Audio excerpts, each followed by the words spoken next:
talk about double trouble. Boko Haram hooking up with ISIS, continuing a migration of maniacs to a modern-day version of the terror team from hell. But a team that Florida Republican Senator Marco Rubio is determined to stop, even if, as he told me moments ago in this exclusive chat, the president doesn't appear to be. First of all, you have to understand ISIS is operating in 3 concentric circles. Its core is still in Iraq and in Syria and a little bit in Lebanon. Then it has an outer ring that is trying to develop, and that is in places like Libya, as you've seen with North Africa, but also in Afghanistan. That's not been discussed enough. And what they're looking there is to absorb existing groups into their fold, basically. They call them provinces, but basically outlying groups that pledge allegiance to them. The third ring, by the way, is in the West, both in Europe and ultimately in the United States, and trying to aspire lone wolf, homegrown violent extremist type attacks.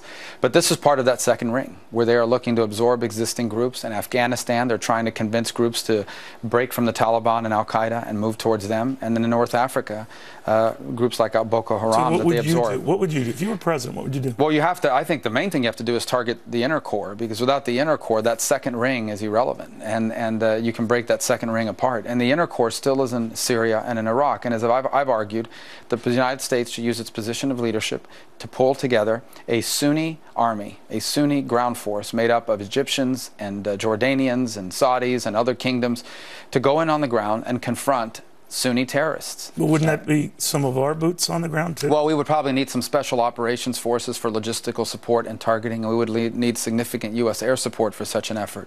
But I think it's critical that there be Sunni fighters on the ground confronting a Sunni extremist movement. If we fail to do that, we've basically outsourced the entire operation to Shia militias under the complete control of the Iranian Revolutionary Guard. And in essence, we're creating a pattern where even after ISIS is defeated, Iraq is going to become a sectarian battleground for decades to come, creating future ISIS problems or ISIS-type problems, but also creating a node of complete influence for the Iranian regime. How do you know who our friends are? On the Sunni side? On any side. Well, on the Sunni side, it goes back to having that Sunni army on the ground, and that's why it's so critical that it be a Sunni-oriented group, so that these Sunni communities feel protected. They don't feel like this is a conquering Shia army or a conquering Western army, because that creates long-term problems. There will be a U.S. element to it. And I'm not arguing to you that the future for Iraq is going to be neat, but I can tell you that in the absence of some sort of an inclusive government in Iraq that has spaces for the Kurds, the Sunnis, and the Shia, you may see that country break apart, or you may see it under the complete dominance of a Shia puppet state for Iran. You know, you're a young man, about as young as Barack Obama was when he was considering the White House. You're a senator. Did he give a senator running for president a bad name? In other words, if you run, all your likely Republican opponents, most are governors or former governors. Right. And that, they say, gives them an edge. What do you say? Well, we have very talented governors that are thinking about running for president. And as a Republican, I'm glad that our party has such a deep bench of individuals potentially prepared to lead our country. The Democrats can't even come up with one good candidate. We have 6 or 7. That's a good thing. I would say that my experience has been quite different than President Obama's. He was a backbencher in the state legislature in Illinois. I was in leadership all 9 years that I served there, including 2 as Speaker of the House. He basically served 2 uneventful years in the U.S. Senate before starting to run for president. For the better part of 4 years, not only have I served in the Senate and achieved some things, but have been very engaged in both foreign policy issues and intelligence issues, given my role in those committees. And I think foreign policy is going to have a big part of our debate in 2016 for the country. And that's an edge you feel a senator typically has more than governor? I think a governor certainly isn't dealing with foreign policy in a state capital. Right. It's an issue they can read a lot about and meet with people and become more informed about. But I would also point out that the foreign policy challenges to our country are both significant and complicated, much more so than during the Cold War, for example. And beyond that, I would argue it is the primary obligation of the federal government. You know, education should be an issue we discuss, but that's largely a state and local function. The economy is an issue we discuss, but the federal government shouldn't run the economy. Its job is to create the conditions for economic growth and prosperity. The one thing the federal government, and only the federal government, can do is provide for our national security. And I do think that needs to become a bigger part of our debate. And as someone who's engaged in that debate on a daily basis, I do think it's advantageous. Do you think, though, that others, namely Scott Walker and Jeb Bush, from the point, are sucking all the oxygen out of the room, even in your state of Florida, that Jeb Bush gets the attention, Scott Walker gets the attention, you don't? Yeah. Well, if I run for president, it's going to be a long campaign. There's actually going to be a campaign. As people are going to go out, they're going to interact with voters. And like anything else, you're going to try to persuade people. So given both the realities of modern media and the nature of the campaign I believe we are able to put together, we'll get our fair share of attention. We will get our chance, if I run for president, to convince the American people and Republicans initially that I should be their nominee. I have little doubt that we can put together a credible campaign to do that. And if in fact I run for president, I'm looking forward to that campaign. You know, these elections aren't decided at the beginning, they're decided at the end. And they're decided after a campaign where voters are going to get to see different candidates, talk about different issues, and weigh them along those lines, as opposed to simply the first impression which you get now from polling that largely is a reflection of name recognition. And a snapshot.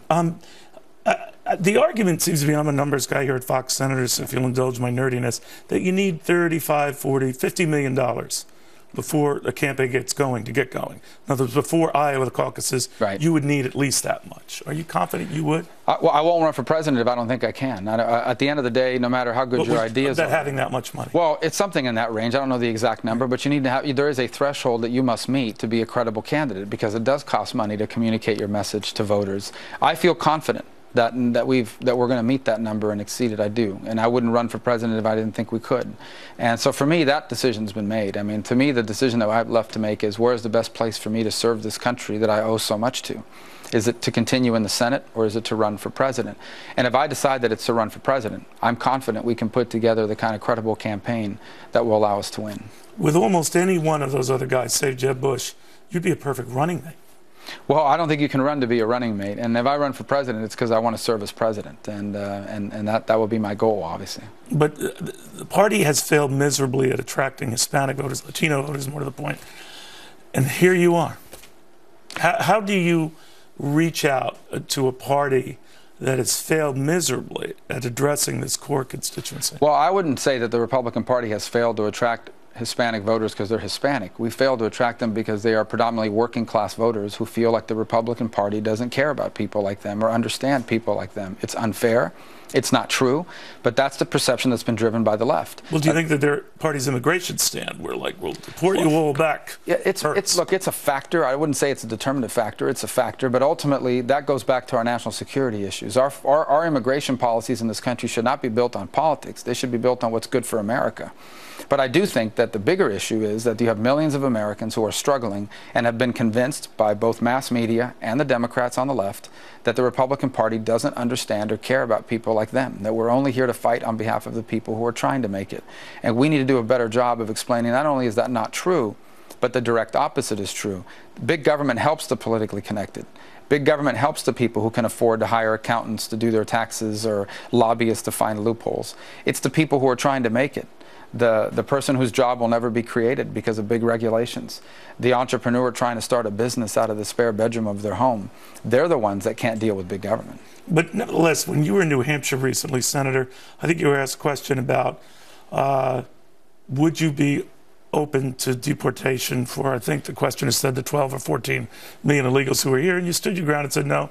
That is simply not realistic. I'm paraphrasing. But no one is calling for that for the most part. I don't know of a single... That particular question assumed it. But I'm only saying among the real conservatives, do you think your more pragmatic stance on this illegal immigration issue hurts you? I don't. Look, I think there are some people that are extremely frustrated by, they feel they've been lied to about immigration over the last 2 decades and are frustrated by it. But I think the vast majority of people in America and in the conservative movement understand that we have to address the mistakes that were made in the past that have left us with 12 million people illegally here.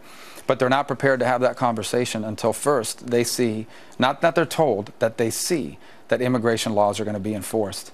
And if they believe and if they see that future illegal immigration is going to be under control, then I think they're willing to have a very serious conversation about what do you do with the people that are here illegally for a long time but have not otherwise violated our laws, and how do we reform our legal immigration system so that it's merit-based, not simply family-based.